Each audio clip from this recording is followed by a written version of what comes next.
To protect sharks and rays from illegal trade are gaining momentum as conservationists, government officials and other stakeholders converged to chart a sustainable path forward in a high-level workshop on the site's classification of these vulnerable species.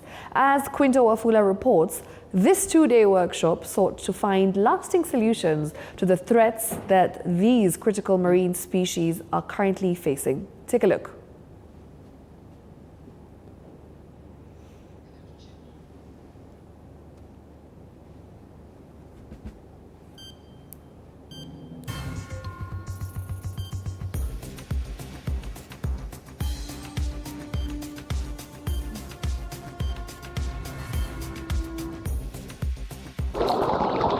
Once feared as predators of the sea, sharks and rays are now among the most threatened marine species, driven to the brink by illegal fishing and the unregulated trade in their fins, meat and gill plates. Being seen in shark and ray species all over the world is overfishing, which is largely driven by unsustainable international trade demand on shark and ray species. In a move to curb the crisis, key stakeholders gathered in Kenya's island city of Mombasa to explore ways of protecting these species, many of which are already listed under the CITES, the Convention on International Trade in Endangered Species.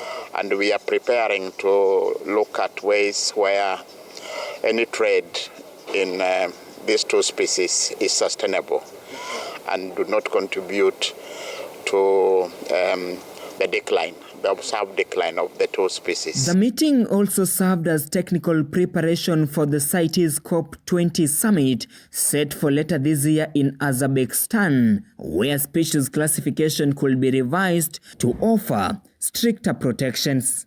The idea is to ensure that the species, if they are to be traded, that the trade is done sustainably.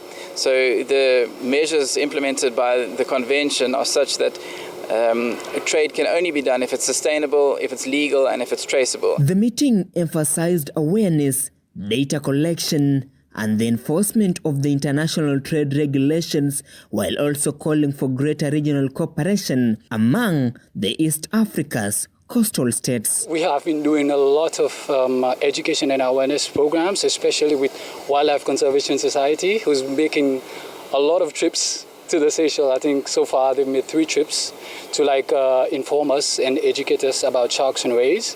And of course we are currently amending our legislation to include the protection of sharks and rays, so to better promote and increase the population. Stakeholders emphasize that saving sharks and rays isn't just about marine life, it's about protecting food chains, supporting livelihoods, and maintaining ocean health.